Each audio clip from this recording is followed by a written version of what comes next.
Pertama-tama kita panjatkan puji dan syukur kehadirat Allah Subhanahu wa taala. Atas berkat rahmat hidayah serta nikmatnya kita semua dapat berkumpul di sini di dalam kajian siang hari ini. Salawat serta salam tak lupa kita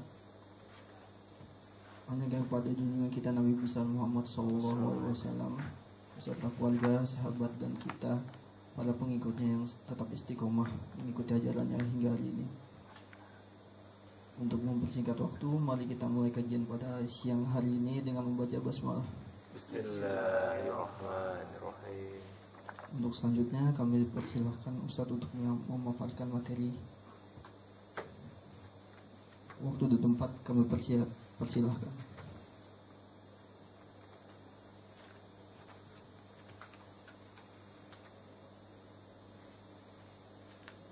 Saya bagi satu dong itu.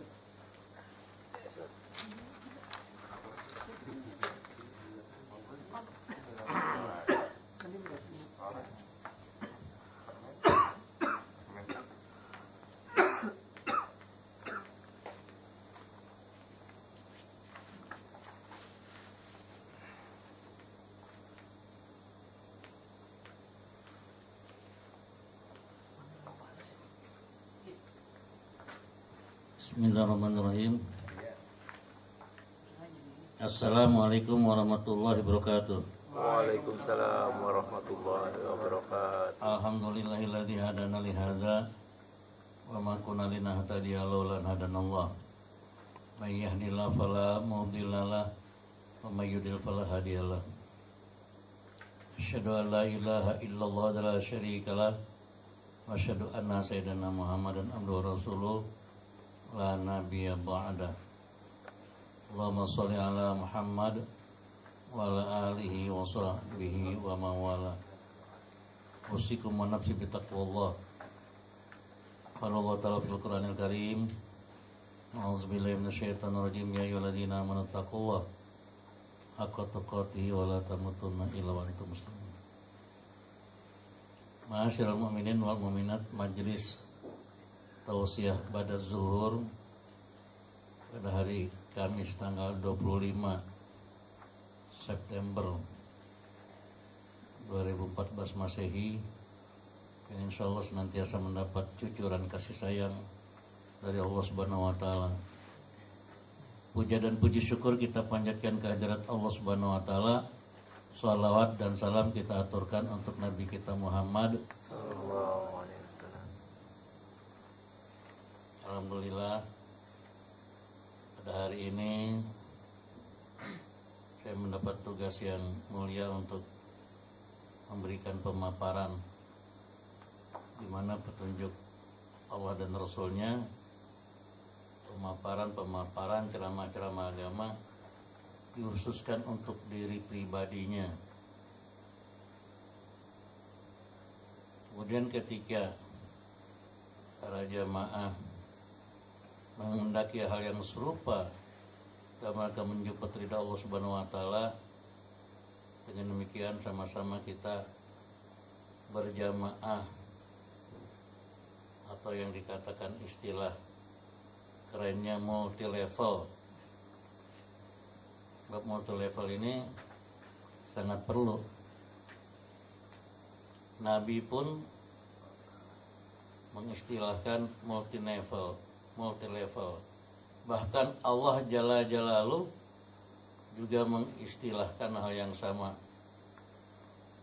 Kita ibadah sholat, kenapa tidak iyyaka a'budu, tapi na'budu.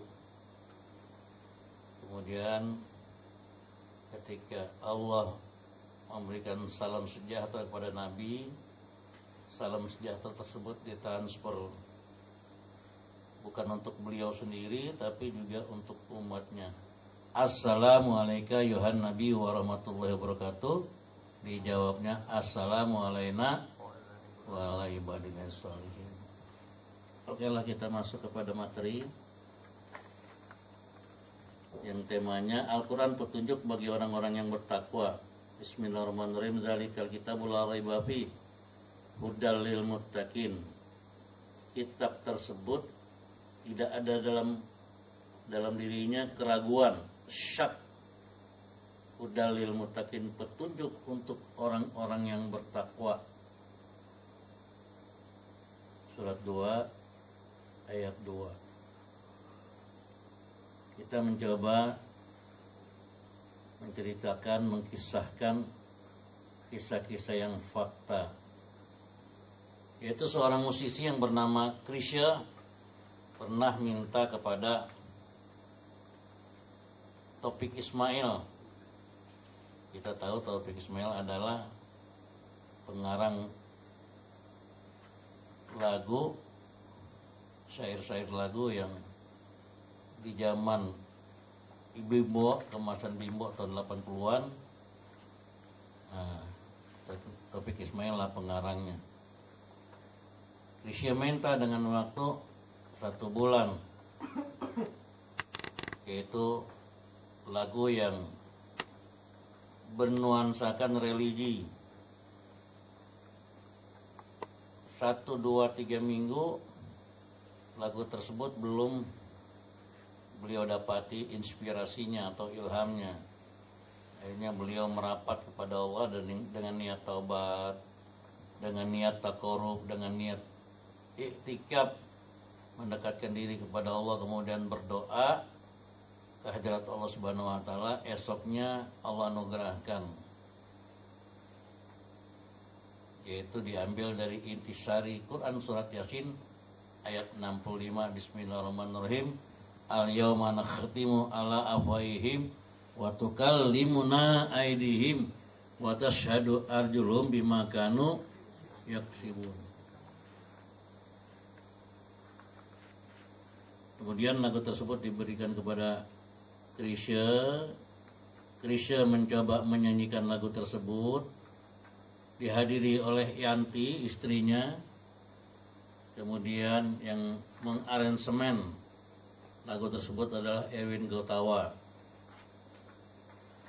Krisya mencoba menyanyikan lagu tersebut, dilalah beliau tidak mampu,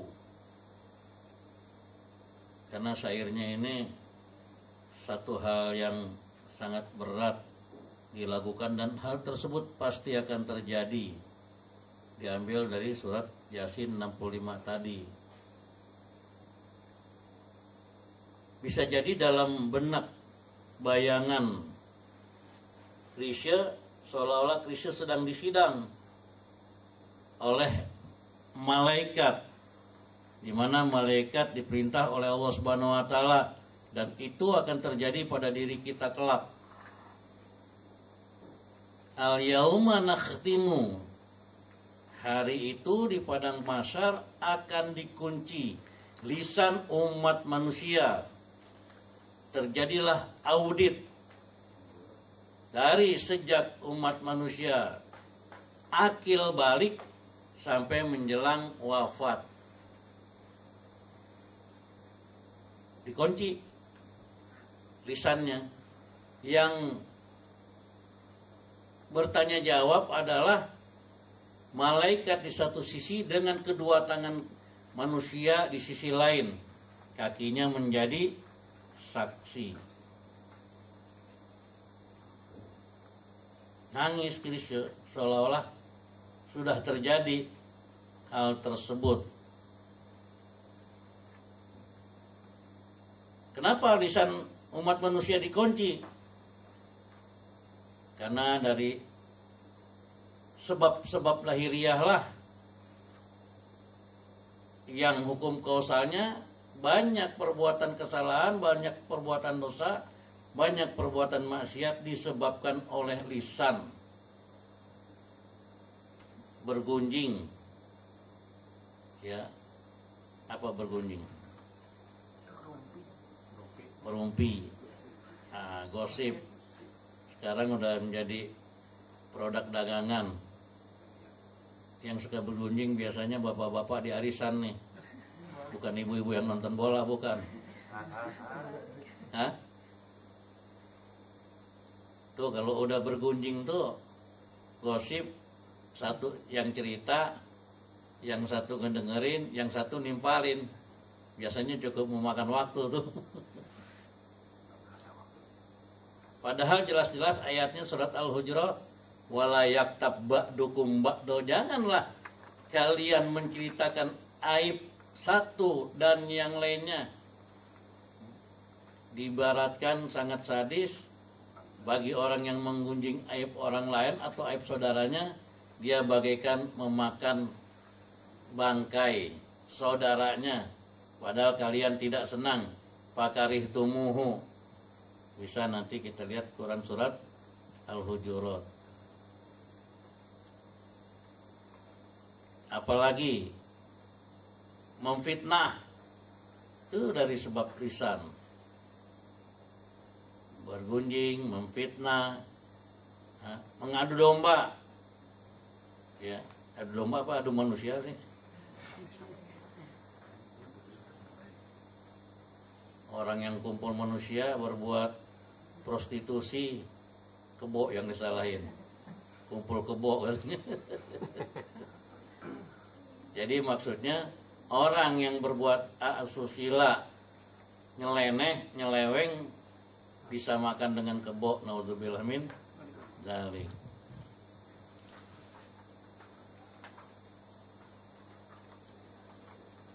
Sumpah palsu.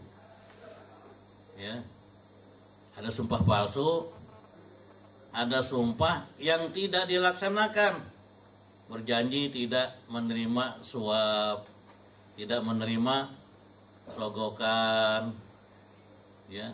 Tapi dalam pelaksanaannya karena nilainya besar, ya seolah-olah sah-sah saja gitu. Yang kronis adalah berdusta, ya. Sehingga Allah menekankan 31 kali di dalam surat Ar-Rahman, surat ke-55, Bismillahirrahmanirrahim, fa bi ayyi ala'i rabbikuma tukadziban. Di dalam surat Al-Mursalat, satu surat sebelum juz amma,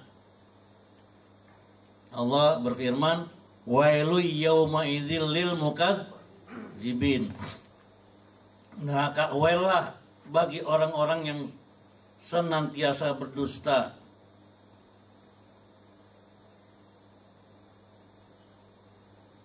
Bahkan negeri ini, yang dikatakan negeri ini subur, gemah ripah, roh jinawi, namun faktanya negeri ini subur tapi tidak makmur. Apa sebabnya? Sebabnya juga berdusta. Bismillahirrahmanirrahim. Walau anna ahlal qura amanu wattaqau lapatahna alaihim barakatim minas sama wal ar walakin kadzabu fa akhaznahum bima kanu yaksibun. Al-A'raf 96. Sekiranya penduduk negeri ini beriman dan bertakwa, jadi manajemen kehidupannya dalam langkah-langkah sosial standarnya iman dan takwa.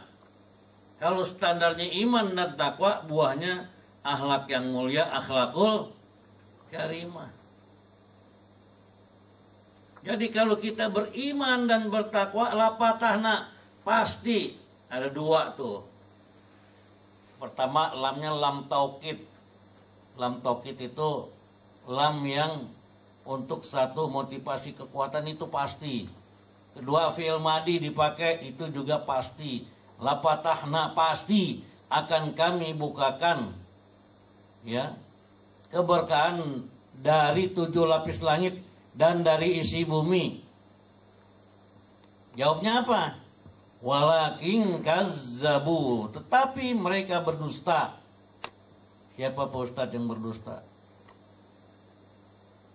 Aparat pemerintah, pedagang, penjual jasa. Pak Ustadz berdusta enggak? Nah, kita harus berani introspeksi, harus berani otokritik. Kalau saya targetin ceramah di sini, saya minta sama Bang Sandi 2 juta, berdusta enggak? Dusta. Kata Allah Subhanahu wa taala, jangan ada tarif, jangan ada target. Kalau pemberian alhamdulillah itu bisa jadi bonus. Tapi jangan fokus. Kalau fokus tadi yang tadi nawar, minta tidur di hotel kalau pergi ke itu gitu. Kan kita jadi tamu. Saya diundang sama Sandi misalnya ke Ujung Pandang. Nah saya jadi tamu Sandi, bagaimana si tuan rumah mau ditempatkan di hotel atau di rumah sah-sah saja gitu. Kenapa kita nawar mesti pengen di hotel yang bertarif lagi? Ya kita mesti, Bang Sandi mesti berani otokritik Bang Sandi. Ya. Jangan kita menjual ayat-ayat Allah. Wa ma as'aluka min ajrin in ajriya illa Allah. La ilaha illallah Muhammad Rasulullah sallallahu alaihi wasallam. Jadi banyak yang berdusta. Makanya negeri ini terpuruk, negeri ini carut marut, negeri ini ya subur tidak makmur, gampang terjadi hal-hal yang bersifat radikalisme, benturan satu dan yang lainnya. Jauh kondisi negeri ini dari cita-cita para pendiri, dari para perintis. Bahkan negeri ini merdeka atas rahmat Allah Subhanahu. Kenapa rakyat berdusta, pemerintah berdusta? Kalau lagi kampanye mah banyak yang jual madu ya, manis madunya gitu. Tapi kenyataannya setelah dia jadi pejabat, setelah dia jadi menteri, setelah dia jadi gubernur, setelah jadi anggota dewan, dia lupakan konstituannya, dia lupakan rakyatnya.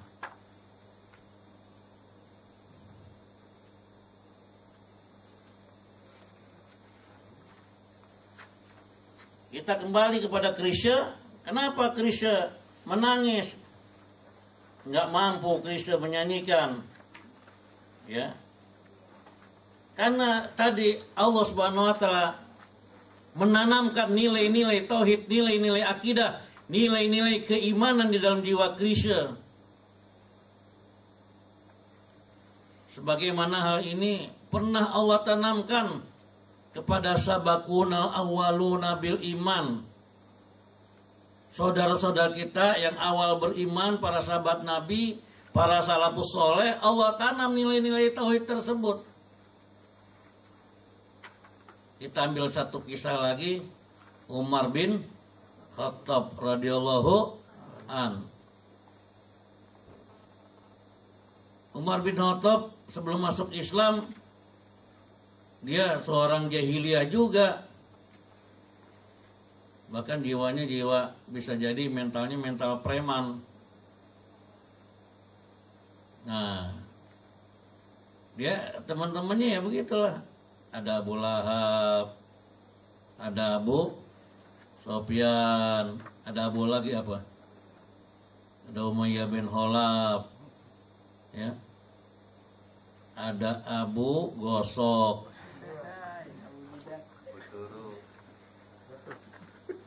Diprovokasi Umar bin Khattab, dihasut.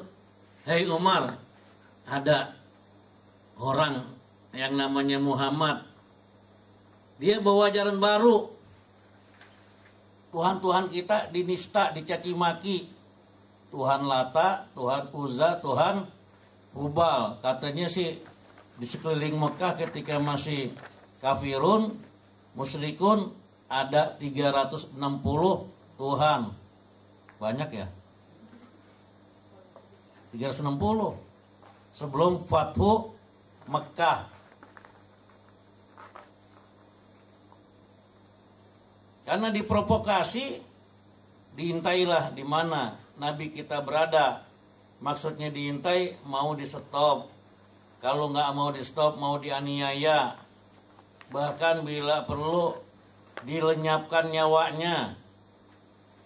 Nah, Kemudian Umar bin Khattab mengasuh senjatanya yang tajam, sebilah pedang.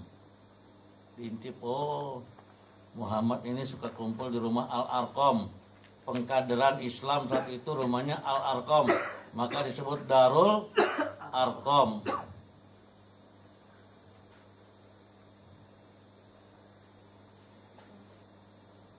La ilaha illallah Muhammad Rasulullah. Kemudian satu saat setelah diintai adanya di sana, pergilah Umar bin Khattab ke rumah Al-Arqam. Di tengah jalan ada yang mencegat. Umar mau kemana? Saya mau ke rumah Muhammad, mau ke rumah Abul Arqam, Abi Al-Arqam. Ngapain? Saya ingin aniaya Muhammad. Bila perlu lenyapkan, sebab dia sudah mencaci maki, menista Tuhan-Tuhan kita. Dia menjelek-jelekan Tuhan-Tuhan kita. Sehingga banyak orang yang mengikuti ajaran baru tersebut. Kemudian yang mencegat berkata, Umar, Anda jangan ke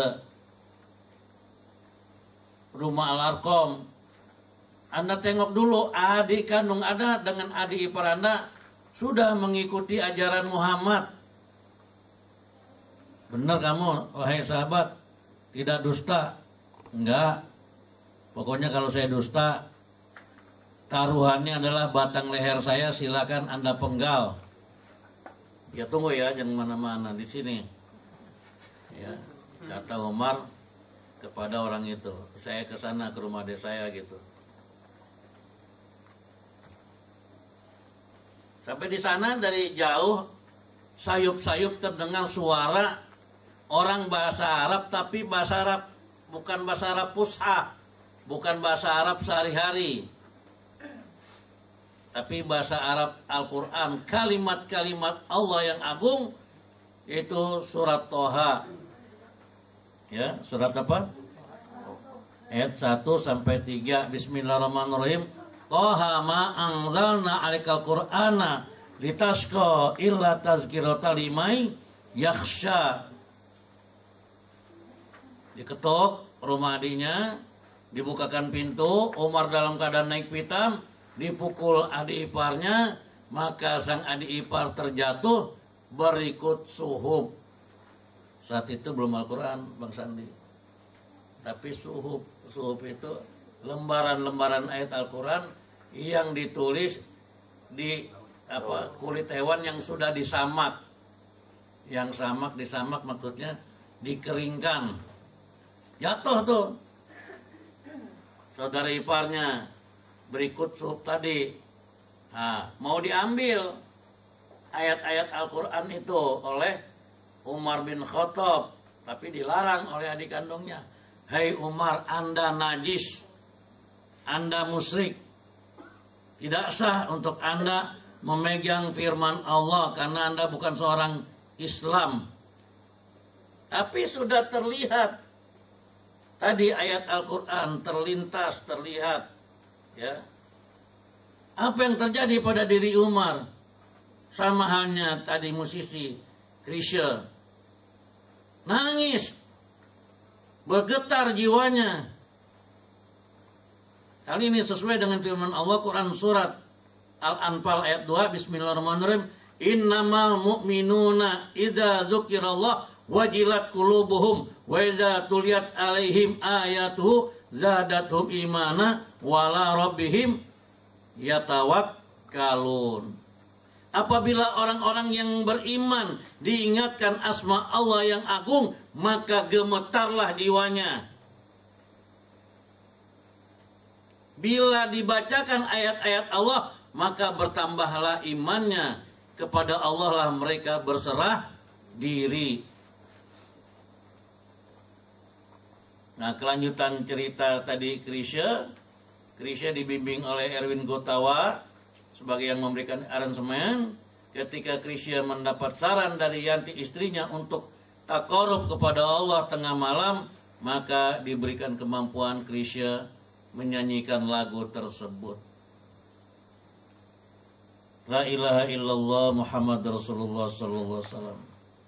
Mari kita tengok kondisi kita sekarang. Masihkah umat membaca Al-Quran? Masihkah umat mencintai Al-Quran? Masih percayakah dengan adanya Al-Quran, Kitabullah? Atau sebagian kita, kaum muslimin muslimat di Indonesia ini, lebih percaya kepada Al-Quran, lebih percaya kepada buletin, lebih percaya kepada majalah, lebih percaya kepada internet, kepada YouTube, Twitter, kepada Mbah Google, Mbah Google, Hah? Pasebokan.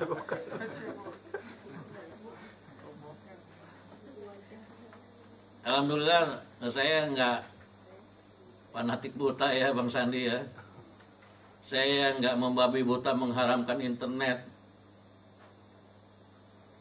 Kalau orang dulu kan, wah kamu jangan belajar bahasa Inggris, pakai bahasa Sunda, tapi nanti arah Inggris ke masjid, malas ke masjid, orang tua dulu.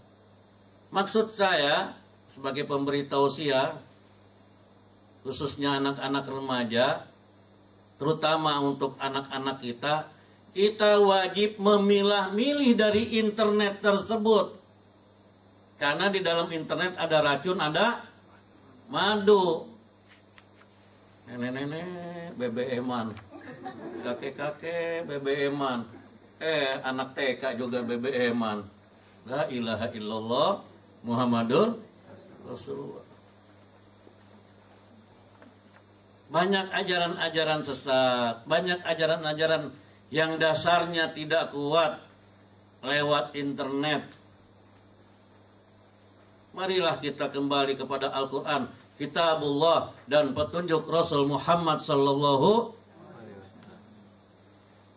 Saya yang menjelang 60 ini masih membedah Al-Quran dengan kawan-kawan. Kita bikin halaqah.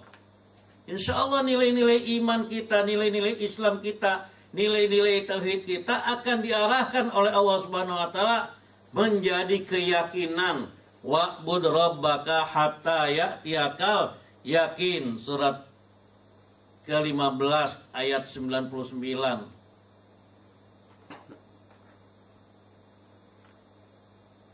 Mari kita selamatkan diri kita, mari kita selamatkan keluarga kita, mari kita selamatkan anak cucu kita.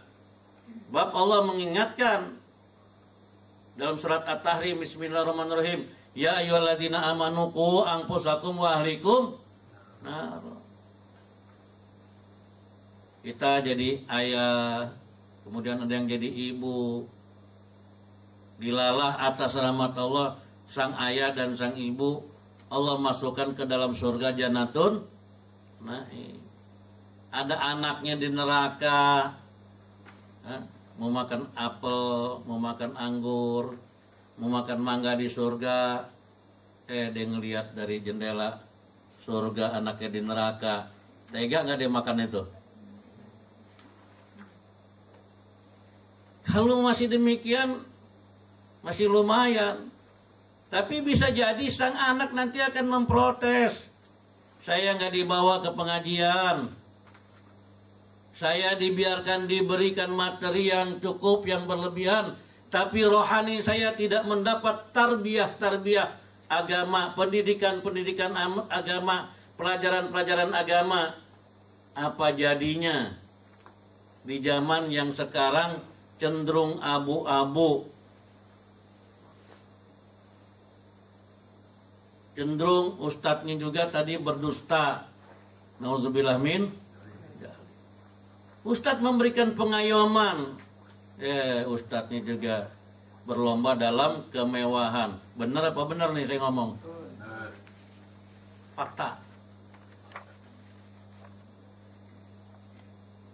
La ilaha illallah Muhammadur Rasulullah SAW. Kita masuk dalam tahapan akhir zaman, maka kewaspadaan, mawas diri harus lebih kita tingkatkan.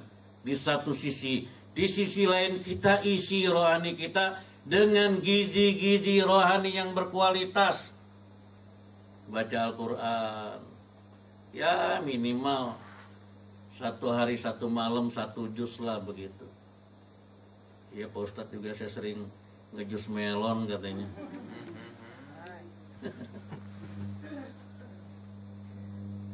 Saya ngikutin kakek nenek saya.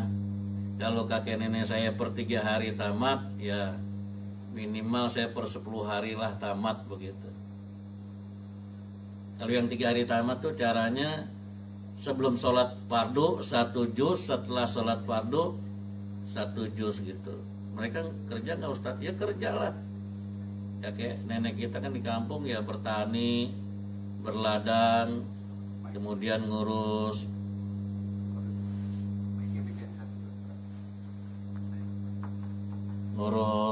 apa ikan di empangnya masing-masing.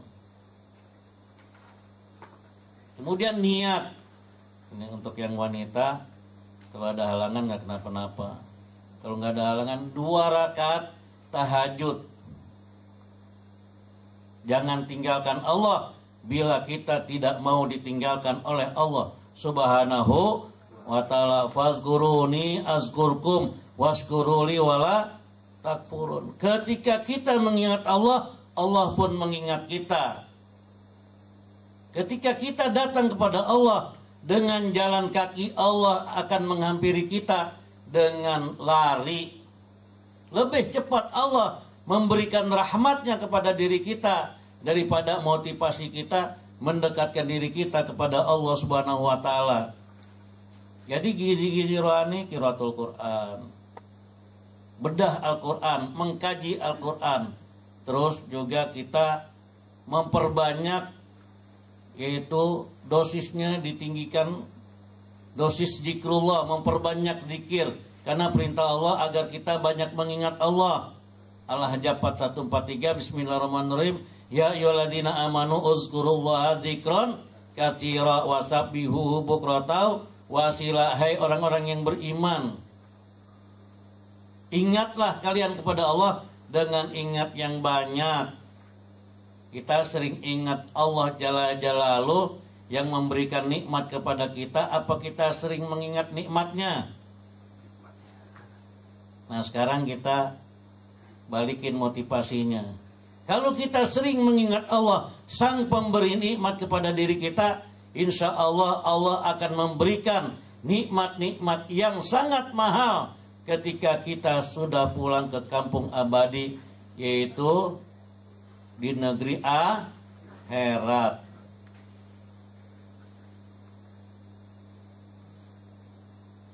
Saya pasang alarm, alhamdulillah jam 3 udah bangun. Jam 4:15 ke masjid. Kemudian jam 6 baru keluar dari masjid. Ini mohon maaf, diinformasikan insya Allah nggak ada maksud-maksud tertentu, riya, nauzubillah min dzalik. Tapi kita harus tahadus bin nikmat. Mudah-mudahan akhwat dan ikhwan di sini termotivasi untuk meningkatkan nilai-nilai spiritual. Karena sadar kita insya Allah satu saat kelak akan wafat. Karena Allah sudah memvonis kita semua dengan kematian. Kullu nafsin dha'iqatul. Tidak ada yang bisa mengelak, tidak ada yang bisa memungkiri dengan datangnya kematian. Bahkan Raja Tega, siapa Raja Tega? Malaikat Israel yang suka nyabut-nyabut nyawa, dia juga bakal nyabut nyawanya sendiri. Kalau kita kan masih dicabut sama malaikat Israel. Kalau malaikat Israel nyambut nyawanya sendiri. Kata anak-anak sekarang, kesian deh lo. Itu akan terjadi. Malaikat Jibril, malaikat Israfil, malaikat Munkar wa Nakir. Nah terakhir setelah udah nggak ada, baru malaikat Israel alaihis. Itu pasti terjadi. Kita sudah diponis. Nggak bisa mengelak, nggak bisa lari. Walaupun kita bikin benteng yang kokoh, benteng tersebut kita masukkan ke dalam lautan yang luas, itu tetap saja malaikat Israel akan mencari kita. Nah ini handphone kan kita kagak ngerti dulu, ngerti nggak dulu handphone? Kita bisa Twitteran, bisa YouTube, bisa Facebook, bisa BBM-an, bisa apa? Berdialog di itu nggak ada kabel lagi. Kalau dulu pakai kabel ya, nggak ada kabel. Bagaimana caranya? Nah, malaikat yang dari cahaya lebih halus dari tadi yang sarana-sarana seluler ini begitu. Pak Ustadz kan saya masih muda, jangan cerita mati. Ngomong-ngomong Uji umurnya berapa meninggalnya? 40. Itu yang Habib yang terkenal tuh, Nurul Mustafa berapa? 40 juga. Topik Sapalas teman saya berangkat haji juga 40. Ada lagi yang lebih muda, Nika Ardila 19 tahun. Jadi kematian tersebut adalah misteri. Ada satu cerita di zaman Nabi Sulaiman alaihissalam. Nabi Sulaiman lagi enak nih dialog sama Perdana Menteri Yakub Ismail. Kisah ini ada dalam kitab. Lagi enak dialog, ada orang ketiga, assalamualaikum, waalaikumsalam. Ikut berdialog. Tapi orang ketiga ini matanya melirik terus menerus kepada Perdana Menteri dari ujung kaki sampai ke ujung rambut. Kemudian singkat cerita, orang ketiga pamit lebih awal. Karena dilirik terus menerus, ada rasa takut begitu. Kemudian Perdana Menteri minta izin, wahai Baginda, tolong saya diantar ke India dengan pesawat Baginda. Hari itu udah ada pesawat belum ya? Angin dipanggil oleh Baginda Sulaiman. Kan Baginda Sulaiman bisa berdialog dengan angin, dengan jin, dengan apa? Dengan hewan ya. Itu juga Ratu Balkis punya singgasana dipindahin dengan mudah. Dulu juga udah ada teknologi itu, nggak tahu teknologinya caranya gimana gitu. Angin dipanggil, kemudian angin diperintahkan oleh Baginda Sulaiman untuk mengantarkan sahabat karibnya ke India. Besoknya datang lagi nih orang, udah assalamualaikum, ngobrol sama Baginda Sulaiman, ngomong-ngomong, wahai Raja Sulaiman, aku nggak melihat Perdana Menteri kemana ya gitu. Dia udah pergi ke India. Kamu ada urusan apa? Memang kamu siapa nanyain Perdana Menteri? Saya malaikat Israel. Diperintahkan oleh Allah mencabut nyawa orang tersebut di India gitu. Jadi jodoh, rizki, kematian sudah ditentukan di Lauhul Mahfud. Kita nggak bisa ngoyo, nggak bisa ngotot. Usaha yang maksimal, yes oke gitu. Tapi dalam usaha kita yang maksimal, urusan-urusan duniawiah ini kita jangan lupakan. Bahkan harus skala prioritas menurut surat Al-Qasas 77, Bismillahirrahmanirrahim. Wabtaghi fi ma ataqallahu darul akhirah wala tansa nasibaka minad dunya. Untuk urusan ukhrawiyah kita harus di skala prioritaskan, harus diutamakan. Wabtagi wajib, hukumnya itu perintah. Kalau dunia sekedar jangan engkau lupakan urusan-urusan dunia kamu. Jangan kita tukar kenikmatan sesaat di dunia ini dengan kesengsaraan yang abadi di akhirat nanti. Kita hidup di dunia 60, 70, terus lewat.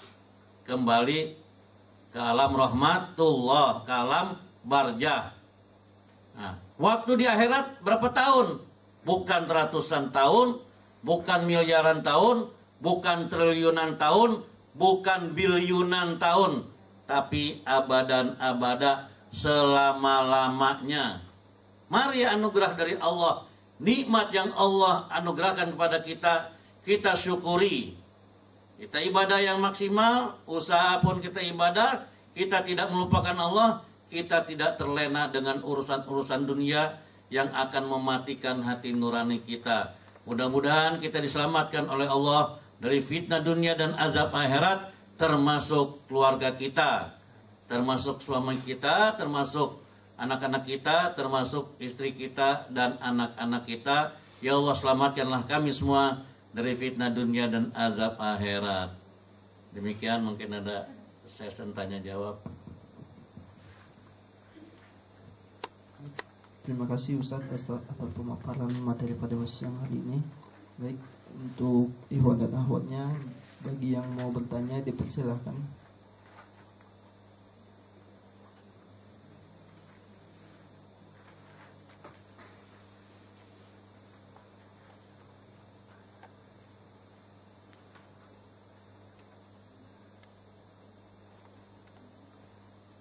Baik, ada yang mau bertanya?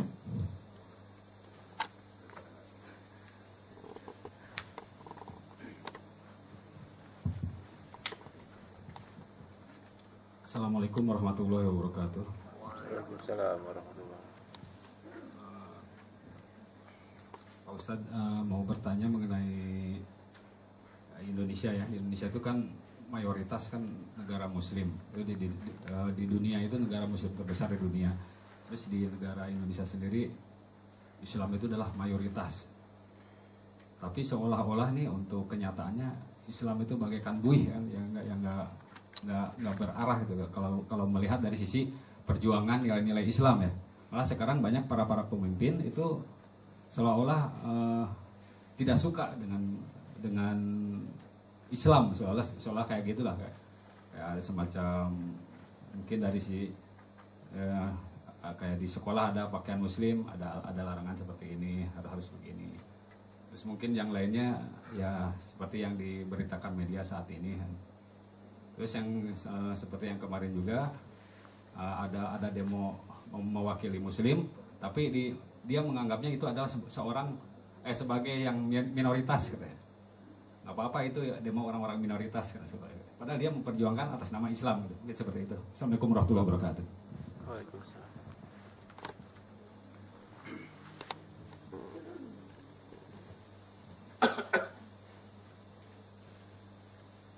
Ya memang ada hadisnya, umat muslim jumlahnya banyak tapi mereka dihitung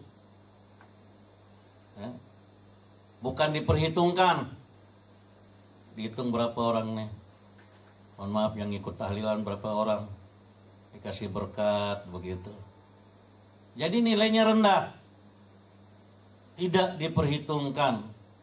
Kalau di Iran kemarin ada Ahmadinejad kan diperhitungkan, di Malaysia ada Mahathir diperhitungkan, betul nggak? Nah, karena kita tidak bersatu, karena kita hubud dunia, maka yang seharusnya Allah memberikan keberkahan, Allah memberikan keharmonisan, yang harusnya kita bersatu tapi bercerai-berai. Nah, kondisi-kondisi yang bercerai-berai inilah yang akhirnya kita terpuruk. Makanya Quran surat Al-Imran, carilah titik-titik persamaan. Ya kalau di antara kaum muslimin, saudara muslim, yang dicari titik-titik perbedaan, ya sampai kiamat juga nggak bakal ada kekompakan, nggak bakal ada keharmonisan. Mohon maaf, yang satu senang maulid Nabi, yang satu nggak senang maulid Nabi, bisa kumpul nggak tuh? Nggak bisa lah. Ada nggak di dalam Al-Quran? Ada nggak di dalam petunjuk Nabi untuk menjelekkan golongan yang lain? Ada nggak? Kenapa yang terjadi? Menjelekkan golongan-golongan orang lain. Yang satu merasa memiliki, sudah punya kunci surga, yang lain pun demikian. Padahal Allah larang, la tuzakku anfusakum huwa a'lamu bimanit tako, Quran surat An-Najm. Gak boleh. Kalau orang yang tidak senang maulid Nabi, silahkan, tapi pada kelompoknya masing-masing. Orang yang senang maulid Nabi silahkan, tapi pada juga golongannya masing-masing. Gak usah saling mencaci maki. Kita kembalikan kepada ahkamul hakimin, Allah subhanahu wa ta'ala. Sinyalemen ini 14 abad yang lampau sudah ada dari Nabi, bahwa keadaan kalian nanti bagaikan buih di laut terombang-ambing, bahkan bagaikan satu hidangan yang lezat yang diperebutkan. Kalau dulu kita perang kepada Israel, bersatu padu itu Lebanon, Mesir, Palestina, Syria, Irak. Kalau sekarang di negerinya masing-masing aja udah perang. Di Syria udah perang, di Irak udah perang, di Mesir udah perang. Itulah yang dimaksud kayak seperti makanan yang lezat dikerubutin itu yang seperti kayak begitu gitu. Negeri kita subur, tapi nggak makmur. Kenapa? Karena berdusta. Berdusta, lengah, lemah, aset-aset kekayaan bangsa dijual, notabene sumber daya alamnya juga dijual. Freeport. Sekarang tambah berapa puluh tahun lagi tuh Freeport tuh. Ya kita berbicara fakta. Makanya didiklah keluarga kita, didiklah anak-anak cucu kita mengenal agama yang sebenar-benarnya. Keuntungannya di dunia pasti, apalagi di akhirat. Di akhirat tahu jalan pulang anak-anak kita ini. Tapi kalau kita biarin dia nonton sinetron, biarin arisan, biarin pergi ke karaoke apa? Karaoke, ke pub, ke night club, apa segala rupa, hancur generasi kita. Justru itu yang diharapkan oleh mereka, agar wafat nanti anak-anak generasi kita bukan Al-Quran di dalam sakunya, tapi yang terjadi di dalam Al-Qurannya, di dalam sakunya adalah kitab-kitab porno. Nauzubillah min dzalik. Demikian jawabannya. Intinya ada pihak-pihak yang tidak suka dengan Iya. perkembangan Islam ya. Iya. Orang-orang Islam sendiri fobi terhadap perkembangan Islam begitu. Kalau sekarang ya agak mendingan. Kalau dulu kan sekolah-sekolah, kantor-kantor melarang hijab itu masih ada. Firaun masih ada, Abu Jahal masih ada gitu. Di Bali juga saya lihat udah mulai dilarang-larang gitu. Ya mungkin dari akhwat ada yang bertanya. Ya, ada yang mau bertanya lagi dari akhwatnya?